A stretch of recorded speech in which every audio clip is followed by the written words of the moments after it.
안녕하세요. 이어서 계속 영상 어,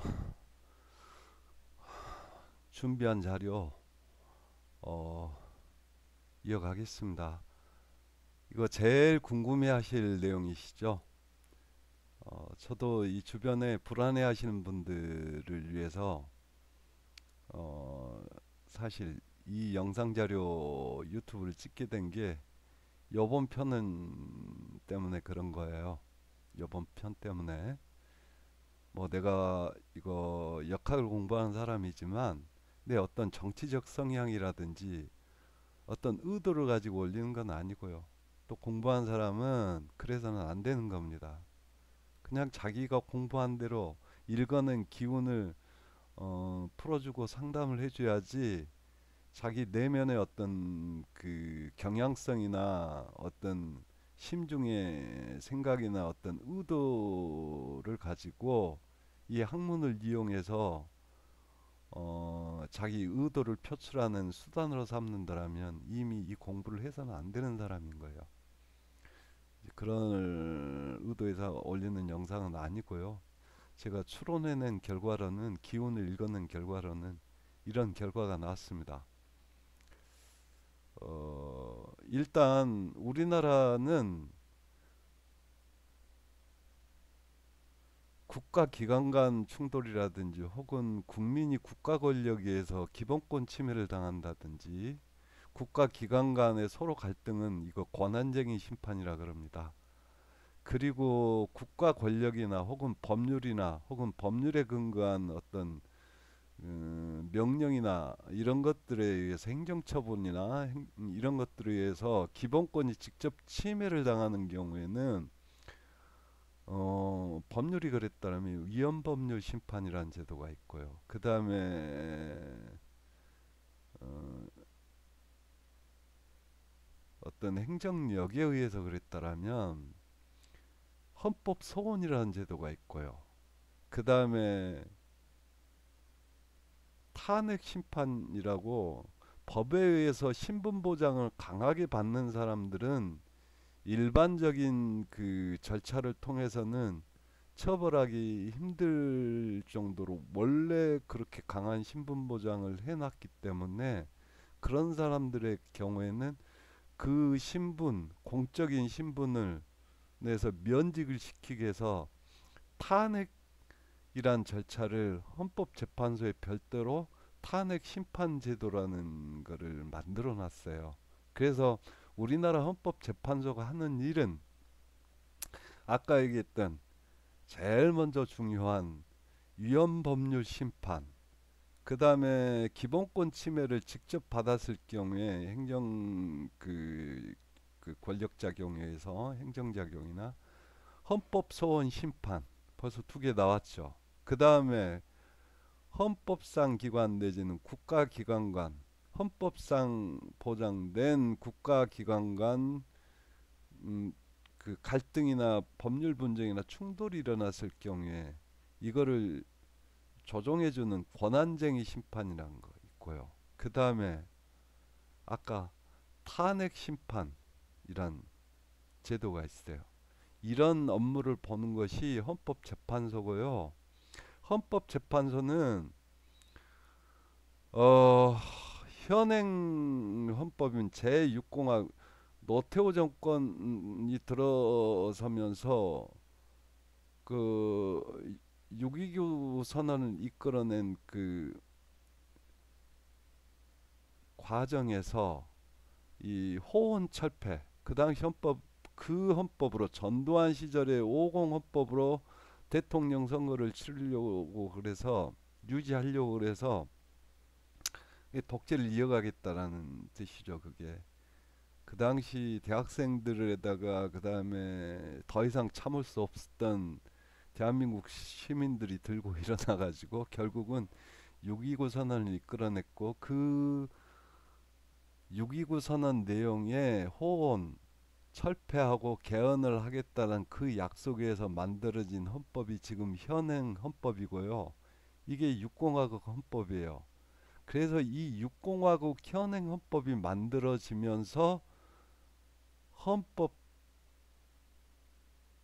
재판소라는 제도도 우리나라 헌법으로 처음 들어왔어요. 그래서 벌써 이제 시간이 꽤 흘렀는데 굉장히 성공적으로 지금까지 운영되고 있고요. 아까 얘기한 그런 위헌법률 심판, 헌법소원, 그 다음에 권한쟁의 심판, 탄핵 심판, 이거 싸그리 다 이 헌법재판소에서 관할하고 있고요. 헌법재판소가 우리나라 대한민국이라는 헌법 시스템을 유지하는 최후의 보루입니다. 그리고 원래 헌법 그 심판을 다루는 그 체제는 크게 두 축이에요. 헌법위원회라는 게 있고요. 하나는 우리나라처럼 헌법재판소라는 제도가 있는데요.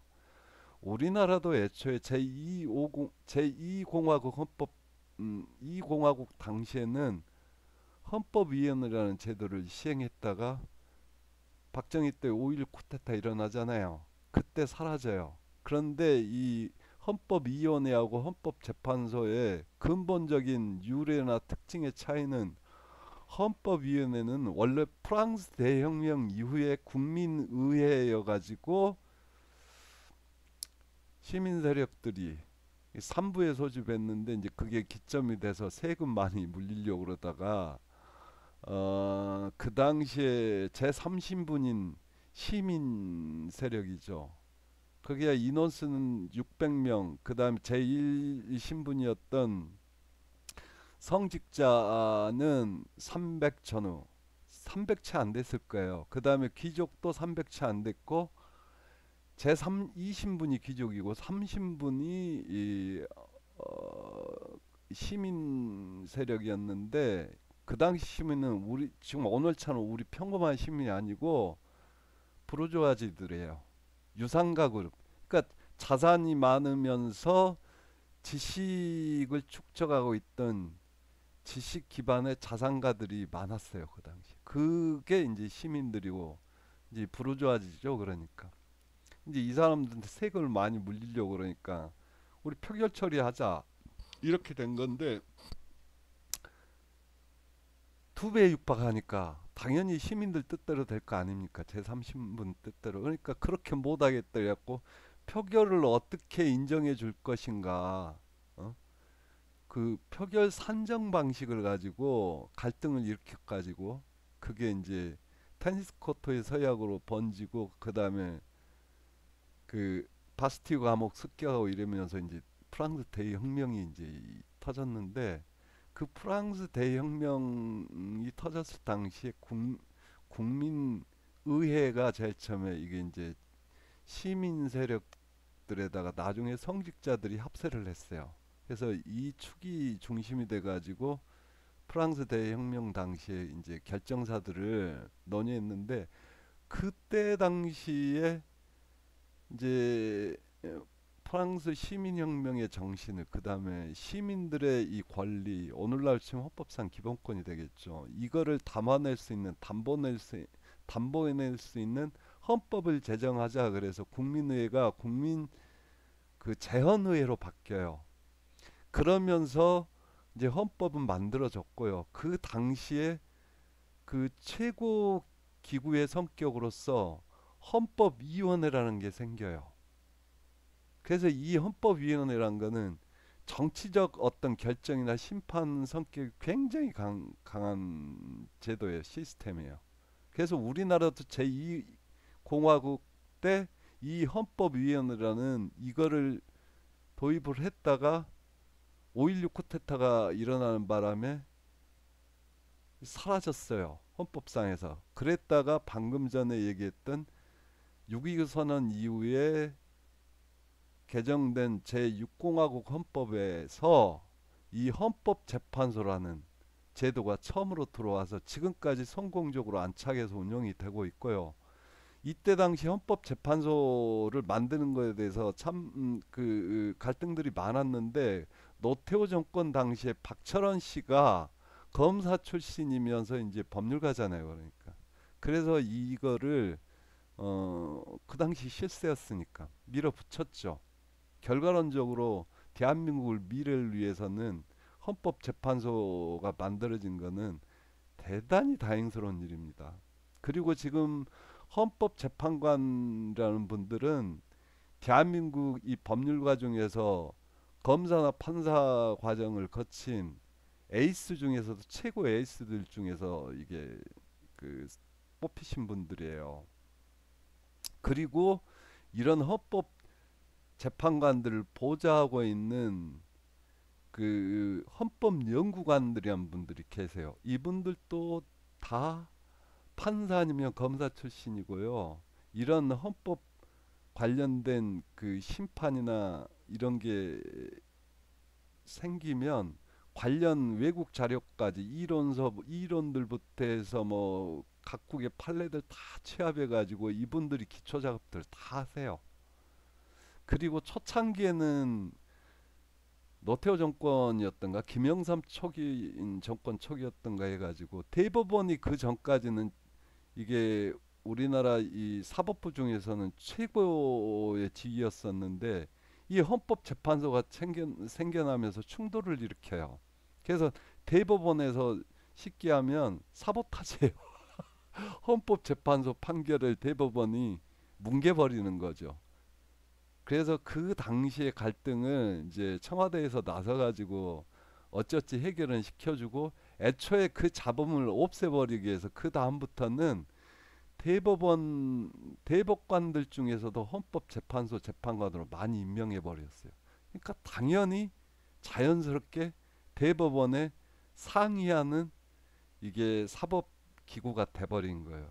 이렇게 헌법위원회는 정치적 그 결정을 내리는 경향이 강한 헌법 태생부터가 프랑스 혁명에서부터 시작된 거니까 헌법위원회는 물론 그래서 현재는 프랑스는 헌법위원회가 최고 심판기관이에요. 헌법에 관한 한. 그런데 이 독일이나 오스트리아는 이 헌법재판소가 최고 헌법 심판기관입니다. 우리나라는 대륙벽계 개통이 가지고 독일법 체계를 일본을 통해서 개소한 나라이기 때문에 우리나라도 이 헌법재판소를 운영을 하고 있고요. 굉장히 성공적, 세계에서도 헌법재판소 운영을 굉장히 성공적으로 하고 있는 나라로 인정을 받고 있어요. 일단 그렇고 이 헌법재판관은 9명으로 구성이 되는데 헌법 이 재판을 위한 심리를 열려면 재판관이 7명 이상 있어야 되고 이거는 헌법재판소 법에 명시되어 있습니다. 그 다음에 그 헌법 심판 결과 그 결정을 하려면 심판의 결정을 하려면 그러니까 탄핵 심판 같은 경우는 탄핵 인용 결정 혹은 기각 결정 이렇게 되는 건데 이 인용 결정을 하려면 6명 이상이 있어야 됩니다. 이거 다 정해져 있어요, 법에. 그런데 현재 헌법재판소 재판관이 9명 중에서 1명이 자리가 비어 있어요. 8명이에요. 이 마은혁 재판관을 임명을 해줘야 되는데 지금 대통령 권한 대대행이죠. 실질적으로는 그 양반 이름이 갑자기 생각이 안 나는데 이 양반이 임명을 이런저런 핑계 대면서 안 하고 있어요. 임명을 해주라고 헌재가 판결을 내렸음에도 안 하고 있는 거예요. 그 명백하게 이거 헌재 결정을 거부하고 있는 거죠. 이런 그 말도 안 되는 일들이 지금 일어나고 있는 상황인 겁니다. 근데 이전에 박근혜 전 대통령 당시에 8명을 가지고서 재판관 8명이서 탄핵 인용 결정을 내린 적이 있기 때문에 전례가 있기 때문에 헌재 입장은 너 그러면 뭐 그럼 네 알아서 해라 그러고 우리 8명으로도 어 심리 정족수도 채워졌고 탄핵 그 결정을 내릴 수 있으니까 이 상태로 우리는 가겠다 지금 이런 상황인 거예요. 그래서 오늘 낼 이러고 있고요.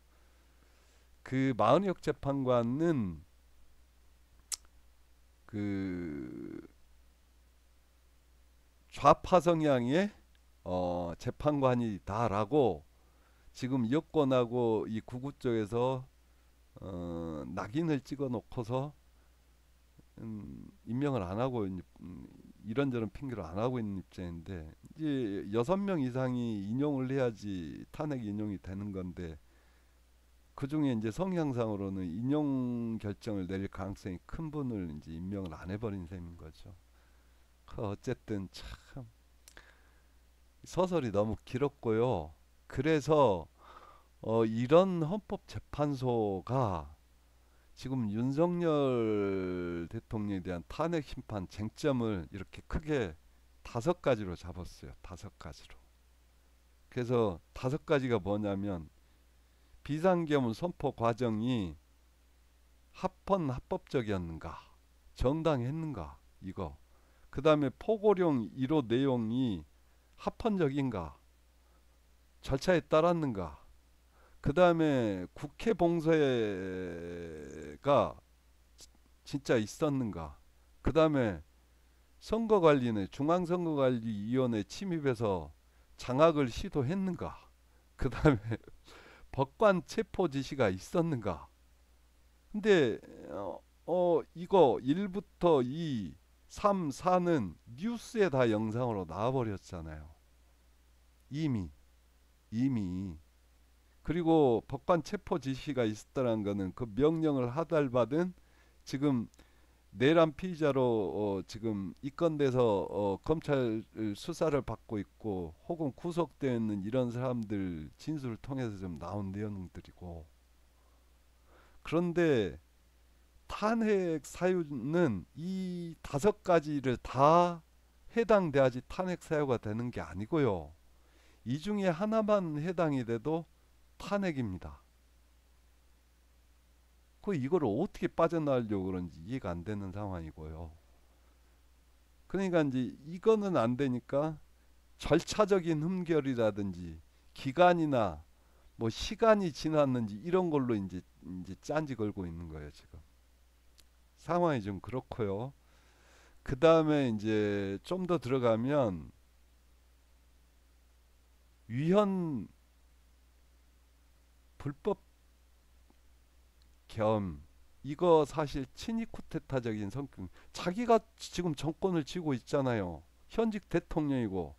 그런데 한 번으로 부족해서 이거 계엄 선포해가지고 비상계엄 선포해서 비상계엄 체제 하에서 집권 연장하려고 했던 것밖에 생각이 안 되는 거죠. 그게 이제 쿠데타인데 이게 반정부 세력이 쿠데타라든지 군사 세력이 쿠데타하는 건 봤어도 자기가 현직 대통령이면서 쿠데타는 이 친위 쿠데타거든요. 이거 어 법적이라든지 헌법이라든지 법률에서 이거에 대해서 완벽하게 커버를 치려는 어떤 제도적 장치가 미비한 상태. 그리고 친위 쿠데타의 특성상 요소 요소에 정부 각 부처 권력기관 요소 요소에 이거 세력들이 박혀 있기 때문에 하루아침에 해결이 안 되니까 이렇게 질 끌고 오고 있는 겁니다. 이거 내란죄예요. 그래서 지금 윤석열 씨는 공수처에 의해서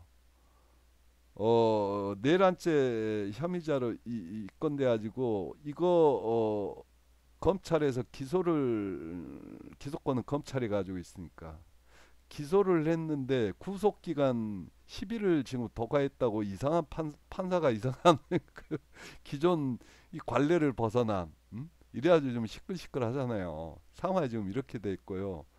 원래 그래서 이 계엄 선포를 했는데 국회에서 제적의원 과반수니까 지금 300명인가 이러잖아요.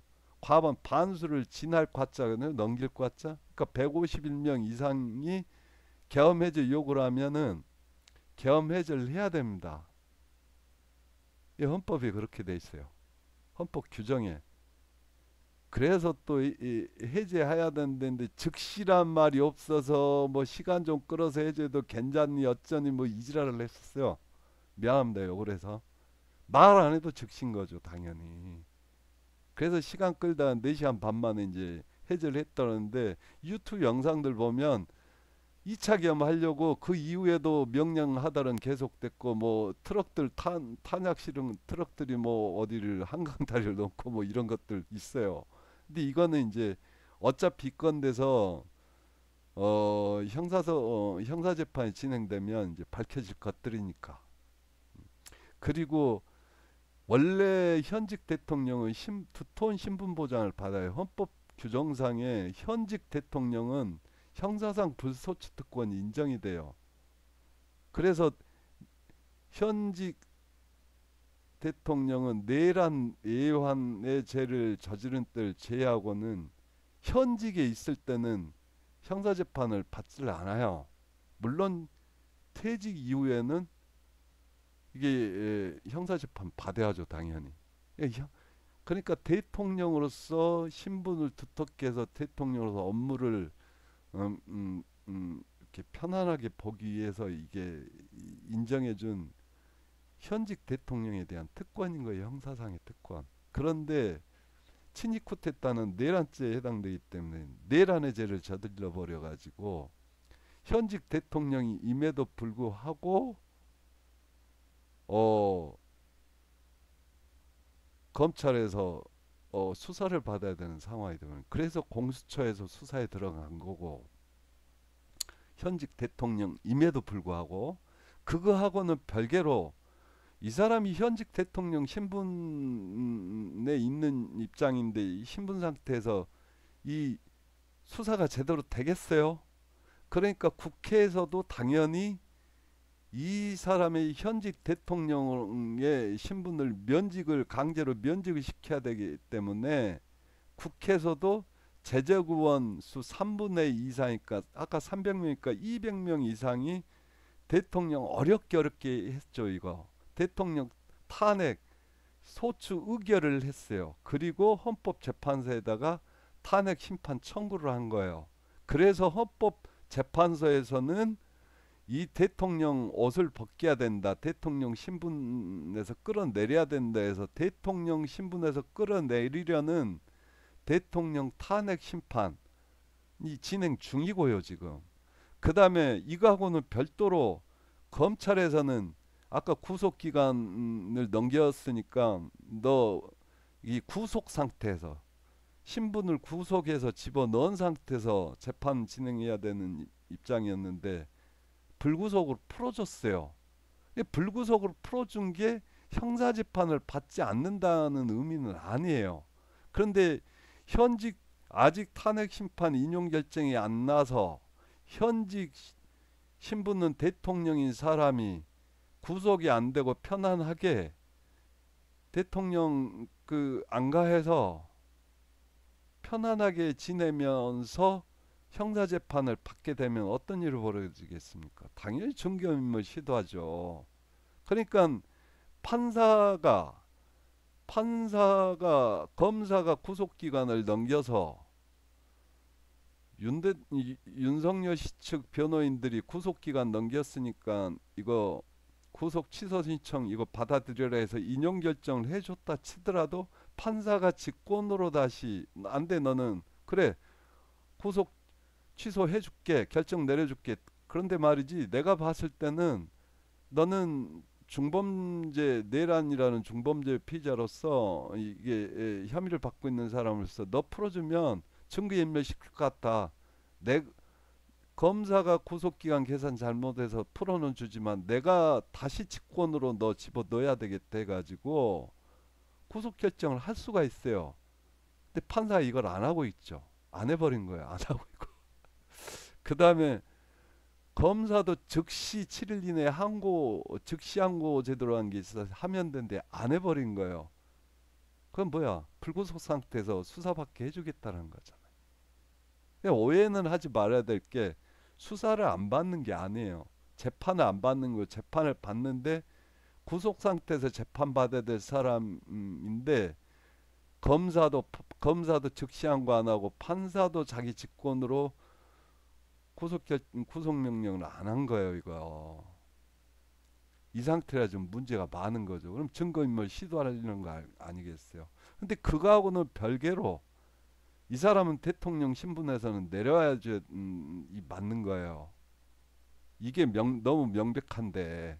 그래서 헌법재판소에서 탄핵 인용 결정을 해서 대통령 신분에서 끌어내리면 면직을 하게 되면 끌어내리면 검찰에서 수사하는데 좀 더 자유롭죠. 근데 검찰은 어차피 자기 친정이잖아요.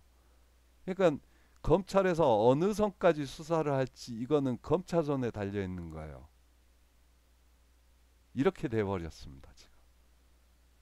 그래서 특검법을 발동을 해서 특검법을 통과시켜서 이거 싸그리 다 이게 특검 쪽에서 다루는 방안도 지금 논의가 되고 있는데 그래서 누구죠? 명태균 씨 특검법 발의했는데 이거 아까 얘기한 그 뭐야?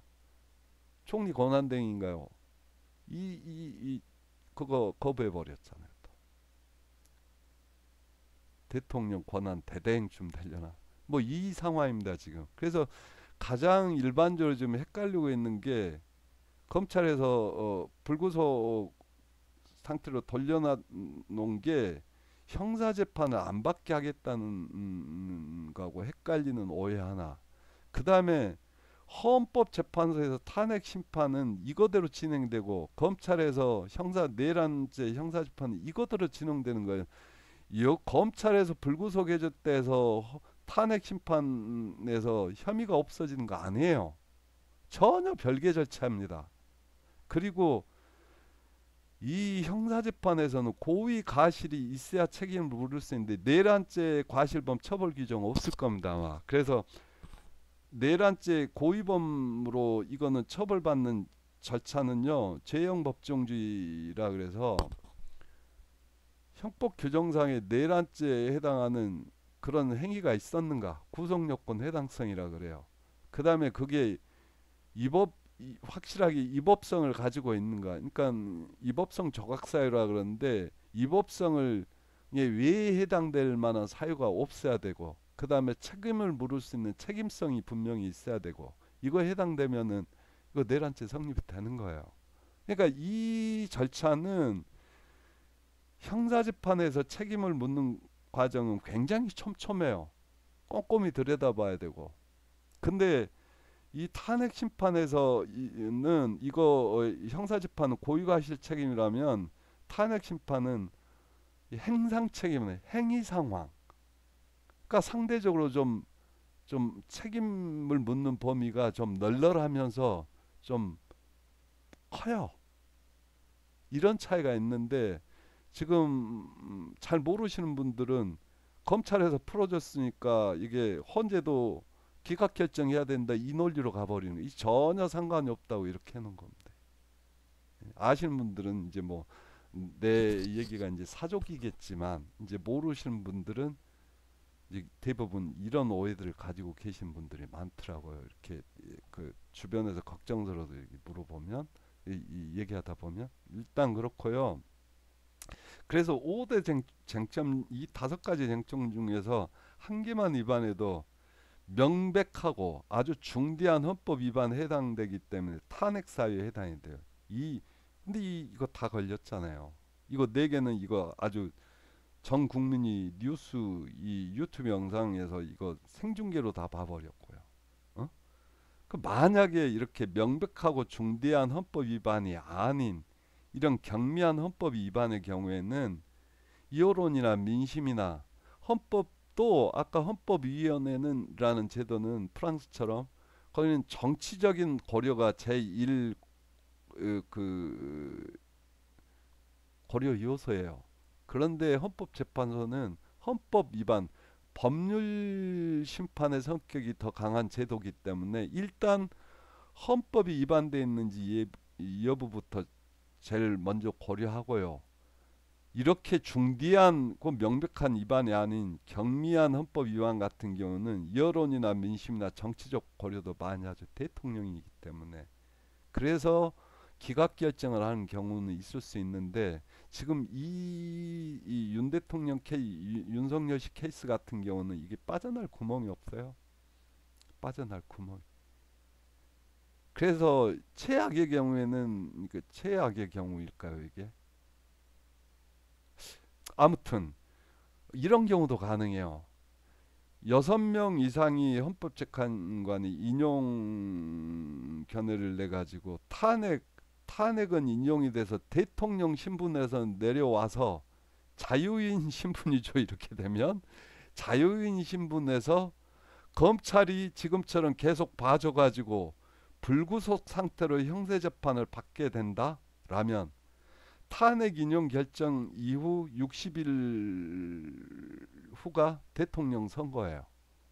그러면 다음 대통령 선거 기간 동안에 이 윤석열 씨가 자연인 신분에서 불구속 상태로서 형사재판을 받게 된다면 국힘당 후보를 결정하는데 굉장한 영향력을 미치게 되죠. 이제 알아서 상상들은 하세요. 그게 국민 여론에 도움이 될지. 그리고 이제 국힘당 대선 후보들은 코 끼는 거죠. 윤석열 씨 눈치 봐야 되는 상황이 돼버리니까. 그래서 만약에 검찰이 이게 자기 친정 식구라고 해서 이거 불구속 상태로 계속 이렇게 형사재판을 진행하게 되면 이거 자체를 방지하기 위해서 이 특검법 발동하면 됩니다. 그래서 이 관련상들 싸그리 이 포괄한 특검법 발동해서 특검에서 이거 가져가서 처리해버리면 되는 거예요. 그래서 내가 예전 영상에서 아니 그거는 이 다음 영상에서 제가 설명했습니다. 어떻든 지금 이렇게 돼 있고요. 상황은. 그래서 이거 논리적으로 봐도 결론적으로 봤을 때는 이게 빠져날 구멍이 거의 없어요. 생중계 해버렸고 전 국민들이 뉴스 영상이니 뭐니 해서 다 이게 1, 2, 3, 4번까지는 다 봐. 그러니까 이 중에 다섯 중에 하나만 걸려도 빠져나갈 수 없는데 이게 일단 이렇고요 상황이. 그리고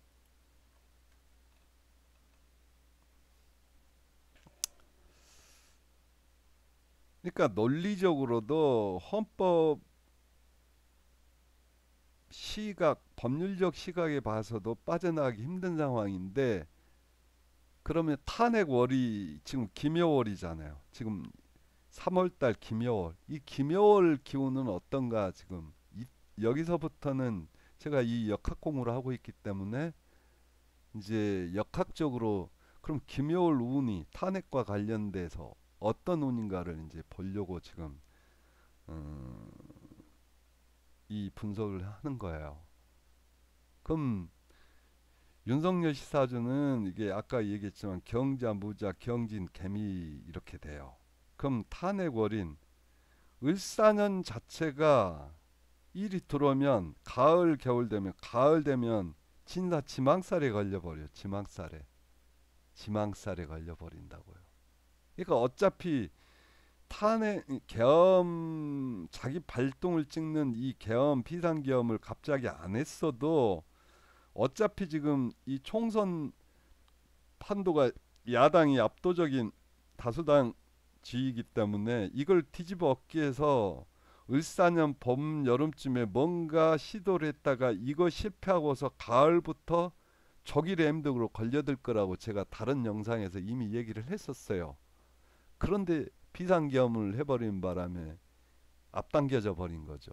그 탄핵은 없고 그 영상에서는 아마 가을부터 조기 레임덕 걸려들어서 컨트롤 불능 상태 빠지고 그러다가 이 다음 대선이 내년 병오년 지난 다음 정미년 때 이럴 텐데 이 윤석열 대통령은 병오년 내후년 올해가 을사년 내년이 병오년 때 때문에 권력을 완전히 거의 상실하겠다. 올해 을사년 가을부터 레임덕 들어가서 병오년 때는 완전히 이제 이빨 빠진 호랑이 상태로 퇴임 후에 실질적으로 문제가 이제 이 재임 중에 이 불거졌던 문제들이 본격적으로 이게 이제 그 문제가 생기기 시작해서 경술련 되면은 거의 모든 걸 잃을 가능성이 크겠다고 제가 그랬었어요. 그런데 비상경을 한 바람에 경술련에 이거 거의 모든 거를 잃을 가능성이 크다고 그랬었는데 비상경을 하는 바람에 이게 더 빨리 와버린 거죠. 권력 그 실추 시기가. 어쨌든 을사년은 이런 기운이고요. 이게 윤 대통령 입장에서 을사년은 뭡니까? 요 진중을목이 튀어 올라왔잖아요. 그러니까 김건희 씨 우도에서 나온 어떤 뭔가 새로운 판을 얻기 위한 새로운 다양한 모색들 하다가 실패하고서 가을부터 조기련득이다. 난 이렇게 봤었는데 어쨌든 이 을사의 을목은 안방자리에 솟아올랐고 윤석열 씨 입장에서는 와이프잖아요. 그러니까 김건희 씨가 활활 불타서 불새돼서 날아가는 형상이잖아요. 그러니까 김건희 씨도 가을쯤 되면 진사지망살에 걸려서 자유롭지 못하겠다예요. 이미 예정돼 있죠. 윤석열 씨가 만약에 탄핵 인용 결정돼서 자연인 신분 상태에서 형사재판이 진행되면 검찰 입장에서는 이 김건희 씨 주가 조작부터 해서 불거 나온 문제 이거 손 안 대고 넘어갈 수는 없어요. 뭐 일단 손대서 다시 뭐 마사지 한다 그러죠. 그 내부적으로 어떻게 척하다 또 어떻게 될지는 모르겠지만 아무튼 이 관제소 이제 들어가는 거죠. 그렇게 되면. 그런데 요 김효년 지금 울산형 김효월이잖아요. 김효월 들면 잠여영, 묘진천에 이렇게 들어가잖아요. 요 묘가 요 을목이잖아요. 그러니까 빠르면 일단 이거 윤석열 씨 사주인데 이거 형살 계속 걸려버리잖아요. 그러면 김효월 자체가 좋지 못한 거예요. 윤석열 씨 사주에서는 월운세상으로도 왜 그러냐면 요 경진일주 입장에서는 기토가 편인 묘목이 12성 당사주 12성상으로 묘파상에 깨져나가는 물상이라 그랬잖아요. 그죠? 이 편인은 걱정거리 문서, 쪼가리 문서, 나한테 스트레스를 주는 문서, 그리고 이게 이 진중을목이니까 내 몸속에 있는 기운이 이 깨져나가는 묘파상 깨진다. 그러면 나도 깨지고 잘못되면 내 와이프도 깨지고 이렇게 되는 거예요. 형살에 깨지고 묘진천에 깨지고. 그 김효일주 자체가 윤석열 씨 사주에서는 쪼가리 문서가 뭐겠습니까? 스트레스 주는 문서가. 이해되셨죠? 그러면 요 김효월 중에 지금 뭐 탄핵 예정일이 이모일 14일 그런데 내일이 13일인가요? 그럴 거예요 아마. 그죠? 잠시만. 예, 맞네요. 14일. 내일은 물 건너가 것 같고. 을요일 17일이 을요일, 18일이 병수일, 21일이 기축일이래요. 그러니까 이제 그 그나마 좀 이렇게 가능성 있는 만약 요 날 중에 걸리면요 요 날들도 싸그리 이 사주에 좋지 못한 날이에요. 이렇게 되면 8대 0 나오는 거죠. 인연결정 만장일치 나옵니다. 어? 만장일치. 그럼 뭐 일각에서는 뭐 보수 구구 쪽에서는 5대 3으로 기각된다 이런 얘기가 있어요. 이게 그러니까 아까도 누누이 얘기했지만 누군가는 거꾸로 읽고 있다고요. 계속. 아까 그 비상겸 헤라 부추긴 거꾸로 해석해서 그렇게 돼 버린 거고 여기도 거꾸로 읽으면 그 가능성이 있어요. 왜 그러냐면 기토가 50토예요. 어? 50토.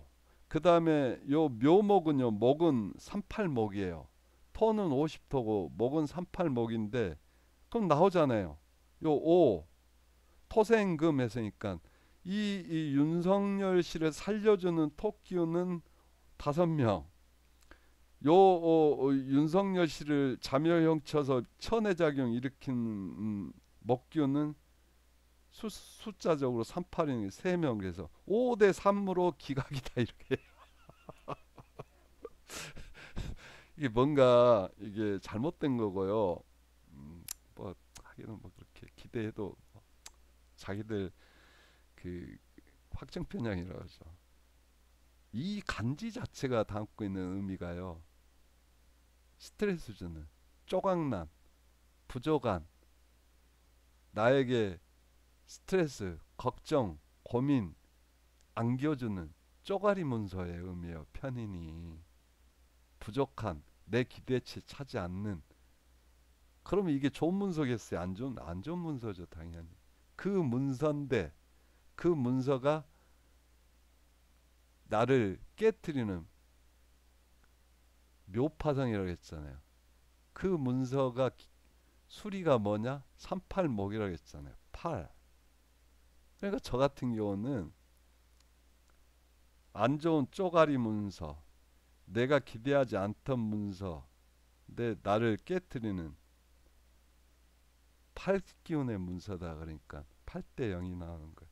그래서 구구 쪽에서 해석은 거꾸로 한 해석이죠. 5대 3이 나올 수 있는 건 누군가니까 이 공부하기는 하는 사람이 있는 거예요. 근데 그 사람은 추론을 그렇게 해버린 거고 나는 8대 0으로 추론을 한 거예요. 그러니까 이 월 기운은 이미 8대 0 인용 결정을 예정을 하고 있어요. 내 해석상으로는. 이해하셨죠? 그러면 요 달이 이 날짜가 언젠가는 중요하지 않아요. 사실 우리가 인용 결정 탄핵 결정문이 작성이 돼 있는 날이 언젠지는 아무도 몰라요. 헌재에서 요날 결정문은 이미 작성 완료됐습니다 하고 오픈을 해주지 않는 한. 그러면 이 발표하는 날이 헌재 결정문이 완성된 날은 아닌 거잖아요. 그죠? 그런데 이 월우는 이미 8대 0이라고 결정이 인용 결정이 나 있는데 이 발표한 날 기운이 아무리 안 좋다는데 이 기운을 없지는 못하는 거예요. 그래서 저는 8대 0이 인용 결정이 만장일치 인용 결정이 유력해 보이는데 이 일주가 결정되는 날짜가 언젠지는 몰라도 그 날짜가 약간의 영향을 준다 해도 이게 6대 2를 넘어서지는 않겠다. 그래서 인용 결정, 탄핵 인용 결정되는 지장이 없겠다고 저는 본 거예요. 이해하셨죠? 그리고 이제 올해 흘러가는 월 운세를 보자면 3월 달이 지금 김해월이라 그랬잖아요. 4월 달이 경진. 이 경진이 윤석열 씨 이 경진 일주하고 복음이 복음. 복음이 뭐라고 그랬습니까? 인용 결정 받고 경진월 되면 멘붕이 와요. 멘붕이. 자기하고 똑같은 유령이 내가 뭔 짓을 했는가 하고 한 달간이 자기가 먹을 거라. 굉장히 큰 멘붕을 올 거예요. 그리고 이때 하는 선택이 쪽쪽 이거 나중에 돌이켜 보면 후회만 남는 선택. 그러니까 이제 형사재판에 돌입하게 되면 판단 미스라든지 이게 선택을 이제 잘못된 선택을 할 가능성이 커지는 거죠. 그러면서도 본인은 이제 인생의 자격. 이 그러냐면 이 본인하고 똑같은 유령 기운이 한 달간 들어와서 본인 인생을 헤집어놔 점검하면서 헤집어놔 버리잖아. 이게 보험살의 의미예요. 어? 근데 이게 다 기운으로는 아까 임묘진이 삼재살에 가을 기운. 삼재살 년에 대통령 들어오는 삼재 대통령 돼서 빠가져 나가는 삼재 달에 여기는 아까 뭐라 그랬어요? 요 사오미가 삼재보다 더 가을보다 무서운 겨울이라 했잖아요. 그러니까 을사년 겨울 겁재 본인이 작년 갑진년에 삼재살에 해서는 안 될 비상경을 해버렸기 때문에 이 겁재천 이 겨울 기운을 제대로 삼살 기운을 제대로 맞아버린 거예요. 그러니까 내 몸이 겁살, 내 몸이 아까 겁살, 내 몸이 뺏긴다죠. 국가권력한테 뺏기는 이 형사재판들이 구속됐었잖아요. 그럼 이 오판으로 풀려났다 치지만, 그래서 신사년, 이모년, 그러니까 신사월, 이모월, 개미월, 사오미가 이게 겁재천 들어갔다가 이 갑신이죠. 갑신이 이 다음 영상에서 이게 명태균 씨 사주를 풀으면 이 모든 게 다 이해가 돼요. 이 명태균 씨 월주예요. 사주상이 월주. 월주하고 똑같은 복음월주. 그 다음에 이 유금이 이 핸드폰에 핸드폰 물상이 이게 아까 을이 와이프잖아요. 와이프 핸드폰 이 비화폰 국가 비화폰 핸드폰 이게 이 핵심 열쇠들입니다. 이게 그 다음에 병신이 김건희 씨가 병신 일주예요. 김건희 씨도 이 병신 일주 요 달에 복음 들어가요. 남편 이렇게 돼버리면 이게 멘붕 오지 안 오겠어요? 이해하셨죠? 그 이 신사에서 하면은 이 진사 지막살 제대로 타버리잖아요. 5월 신사월. 그리고 여기서 그렇게 된다 그러면 대선은 이 5월 중에 열리잖아요. 이 신사월 중에. 이렇게 되는 겁니다. 자, 여기까지만 하고요. 그러면 저는 8대 0인데 이 여기서 김효 요번 달 김효월에서 이미 8대 0을 예정해 놓고 있는데 이 그 어 인용 결정한 내리는 그 결정문을 이게 읽는 오픈하는 날이 일주가 영향을 미친다 쳐도 그거 다 감안해서 인정한다 쳐도 6대 2쯤으로 인용 결정이 나겠다요. 그러면 제 이 풀이가 맞았는지 다른 걸로 한 번 더 확인을 해봐야 될 거 아닙니까? 요게 구성학상으로 김효월의 구성학의 흐름이에요. 그러니까 월 운세 반이에요. 요게. 윤석열 대통령이 오왕토 기운을 타고 태어났거든요. 이 오왕토가 김효월이 어디에 가 있습니까? 이 구의 원래 자리가 여기잖아요. 요 재판 자리잖아요. 재판. 탄핵 심판 자리, 재판 자리, 형사 재판 자리, 다 재판 자리입니다. 그 다음에 일이 누굽니까? 일이 부하들. 내란죄 같이 이 실행했던 부하들 김영원 의원 씨부터 해서 지금 빵들어 수감 생활하고 있죠. 구속돼 있죠. 부하들은 오항이 옥황상제예요. 여기야. 원래 오항의 자리예요. 옥황상제한테 가서 수감돼서 여기서 옥황상제에 끌려가 있고 죽을래 살래 이러고 오의 기운을 타고난 윤석열 대통령은 재판 심판 별자리에 들어가 있고 국가 권력이 6이죠. 국가 권력은 혹은 윤석열 대통령의 권력의 권력. 요 깨졌잖아요. 어디 깨져 있어요? 요 일의 자리 원래 감수궁이라 해서 깨져서 물속에 빠져 있다. 누가 깼어요? 본인이 윤석열 오왕토성을 타고난 윤석열 대통령 본인이 대통령이란 국가 권력을 안파시켜서 저격해 버렸잖아요. 그래서 요거는 그 물속에 첨벙하고 빠져서 죽을 자리에 들어가 있다예요. 김여울 전반도 이렇게 나와요. 그리고 헌재 헌법재판관들은 요 구가 원래 이 재판의 별이잖아요. 재판의 별, 소통방해. 본인들끼리는 그러니까 헌재 재판관들끼리는 소통이 굉장히 원활하게 이루어지고 있으면서 멀쩡하니까 소통이 잘 되는 소통방해 있잖아요. 이게 뭘 의미하겠어요? 이 만장일치죠. 만장일치. 그러니까 아까 내가 해석한 김효월 간지도 8대 0이고 기운도 이 구성학 전반상의 운세 흐름도 8대 0인 거예요. 재판관들은 소통을 원활하게 잘 이루고 있다요. 윤석열 대통령은 자기 대통령 권한을 자기가 날려서 강바닥에 던져버렸고 본인은 재판 심판방에 올라가 있고 부하들은 옥황상제에 끌려가서 나주고스 하고 있고 상황이 이렇습니다. 그리고 그날 만약 소요가 일어난다. 이 사람들 전부 다 이 7이 칼날이에요. 이게 에, 누구예요? 지지자들. 지지자들은 칼날방에 있어요. 수술방에. 국가 권력의 칼날을 맞는 방에. 그러니까 만약에 탄핵 인용 결정이 내려져 가지고 그날 난동을 부리면 이 사람들도 이 가치 딸랑으로 굉장히 힘든 상황이 들어가는 거예요. 제가 읽어낸 거는 여기까지입니다. 그래서 안심하세요. 안심하시고 생각 밖으로 이 영상이 좀 길어졌는데 논리적으로 봐도 뉴스나 통해서 영상을 실시간으로 생중계가 돼 버렸기 때문에 빠져나올 재간이 없고요.